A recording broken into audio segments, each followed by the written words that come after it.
lost its victory, and the grave has been denied. And Jesus lives forever. He's alive. He's alive. Et le soutien de ma vie, de qui aurais-je peur? Quand de méchants s'avancent contre moi, regardez bien, quand de méchants s'avancent contre moi pour dévorer ma chair, ce sont mes persécuteurs et mes ennemis qui chancellent et tombent. Si une armée s'est campée contre moi, mon cœur n'aurait aucune crainte. Si une guerre s'élevait contre moi, je serais malgré cela plein de confiance. Et au verset 4e, je demande à l'Éternel une chose que je désire ardemment. Je voudrais habiter toute ma vie dans la maison de l'Éternel pour contempler la magnificence de l'Éternel et pour admirer son temple. Verset 5, car il me protégera dans son tabernacle au jour du malheur. Alléluia. Quand je demeure dans la présence de Dieu, il dit d'abord, je désire. Je demande à l'Éternel une chose que je désire ardemment, que je désire de tout mon cœur. Je voudrais habiter toute ma vie dans la maison de l'Éternel. David avait la révélation de la maison de Dieu, de la présence de Dieu. Si nous recevons cette révélation, frère, ma soeur, tu vas demeurer dans la présence de Dieu. Tu vas donner le meilleur de ton temps à Dieu. Parce que plus tu demeures dans sa présence, comme on a dit tout à l'heure, tu vas grandir dans la direction verticale et tu pourras facilement combattre l'ennemi et tu pourras facilement avoir l'autorité sur l'ennemi.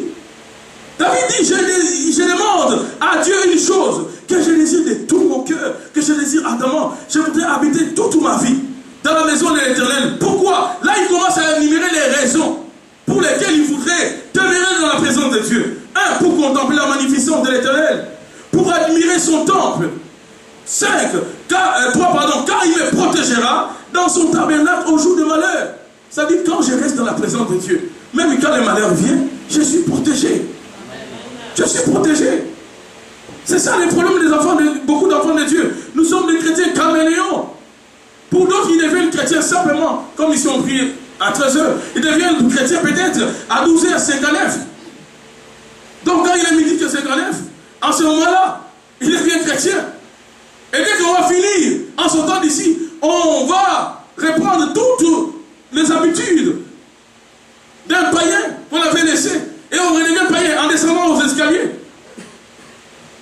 Et on se demande comment beaucoup de chrétiens sont terrorisés. Comment la malédiction prend place. Parce qu'à la lumière de la parole de Dieu, quelqu'un qui est né de nouveau ne peut pas être sous la domination de la malédiction.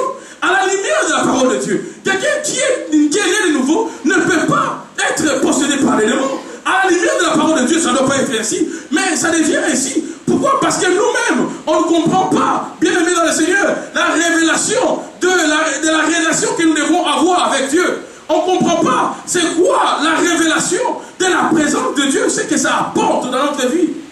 L'apport de la présence de Dieu. Pourquoi je dois craindre ce Dieu? Pourquoi je dois chercher sa face? Pourquoi je dois rester attaché à ce Dieu?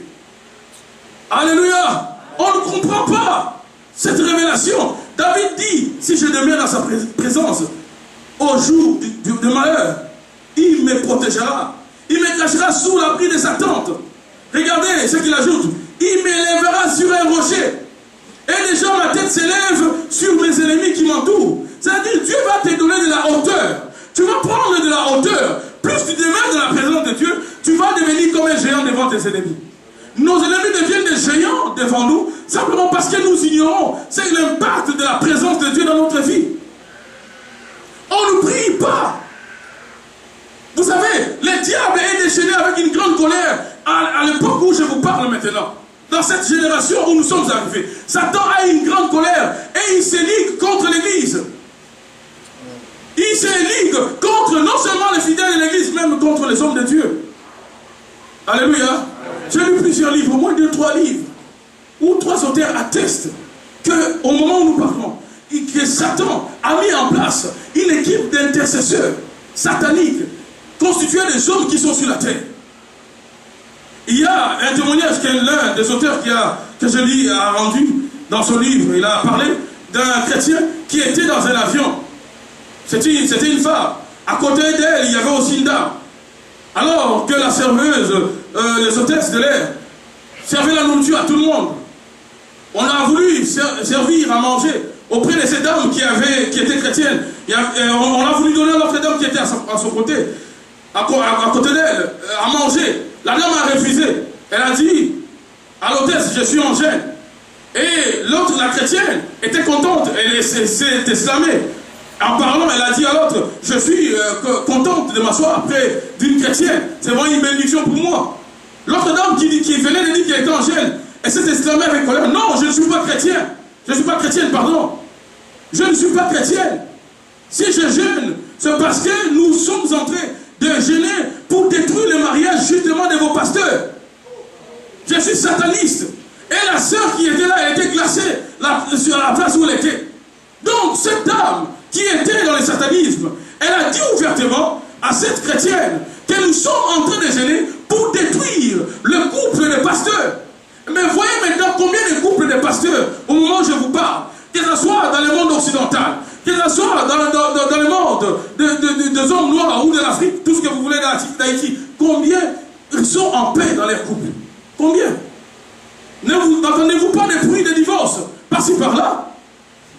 Alléluia. Amen. Ils sont en train de jeûner, d'intercéder. Au moment où nous repoussons l'intercession pour quelques personnes, vous voyez, souvent dans nos églises, qu'est-ce qu'on fait? On met une équipe, on dit équipe d'intercession. Mais normalement, nous tous, on doit être des intercesseurs. Ça doit être nous tous. À nous tous la tâche de la prière. Alléluia. L'église ne comprend pas les rôles qu'elle doit jouer dans cet temps de la fin. Satan est déchaîné avec une grande colère. Avec une grande colère. Il y avait une prophétie, je pense, que j'avais écoutée l'année passée, par une servante de Dieu de renom, qui a dit la même chose, qu'il est temps qu'il faut vraiment prier pour beaucoup des hommes de Dieu, pour tous les hommes de Dieu, afin que Dieu les protège. Parce que nous sommes, à ce temps de la fin, la cible du diable. Mais au lieu qu'on puisse nous protéger, au lieu qu'on puisse aussi nous soutenir par le fidèle des églises, mais ils sont là simplement pour critiquer. Vous pouvez voir ce qui ne va pas dans les pasteurs. Alléluia. Non, on a besoin des gens qui peuvent nous soutenir dans la prière. On a besoin de votre soutien, autant que vous avez besoin de notre soutien. Vous dites pas amen, hein? Amen. Alléluia. Amen, qui fait quand même peur. On a besoin de votre soutien, bien-aimé dans le Seigneur. On a besoin. Souvent, quand il y a un scandale, on apprend là-bas, oh non, ce pasteur-là, ça ne va pas avec sa femme. Ah, là, on trouve une bonne raison de rester à la maison. Les gens aiment des choses comme ça. Les gens aiment des scandales. On vous dit que ça marche mal pour qu'on trouve une raison de rester à la maison. Mais le pasteur va commettre un scandale, tu vas rester à la maison, mais Satan va dominer ta vie. Le jour que Dieu avait prévu que tu puisses faire sur la terre, tu ne vas pas le faire. Pourquoi? Parce que Satan va te dicter son rythme. Le jour qu'il décidera sur ta vie, c'est ce jour-là qu'il te prendra. Alléluia. Bien-aimés dans le Seigneur, vous devez comprendre qu'on est dans la même équipe. On est dans le même bateau. Si ça coule, on coule avec vous. Oui, oui. C'est comme si tu es dans un avion, toi tu es là pour te moquer du pilote. Mais si l'avion fait un crash, toi aussi tu vas tomber. C'est ça le problème. On est dans le même bateau. Il y a l'histoire d'un homme, il s'appelle Abdias. Lorsqu'Akab et Jézabel se sont mis à exterminer les prophètes à l'époque d'Élie. Cet homme Abdias, il servait le roi Akab. Il était serviteur du roi. Mais il craignait Dieu. Un roi méchant, un roi qui faisait la terreur. Si c'était aujourd'hui, je pense qu'il allait certainement être représenté par un dictateur africain, je pense. Un roi méchant. Il tuait tout le monde. Tous les prophètes de Dieu. Avec une femme méchante. Jézabel. Genre de femme à ne pas avoir. Alléluia.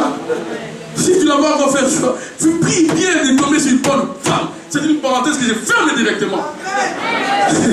Sinon ta vie sera compromise. Je t'assure. Je vous assure. Alléluia. On ne reste pas facile. C'est pas par hasard que tu vas réussir dans la vie, non. Derrière tout grand homme, il y a quoi? Une grande âme. Tu veux devenir grand.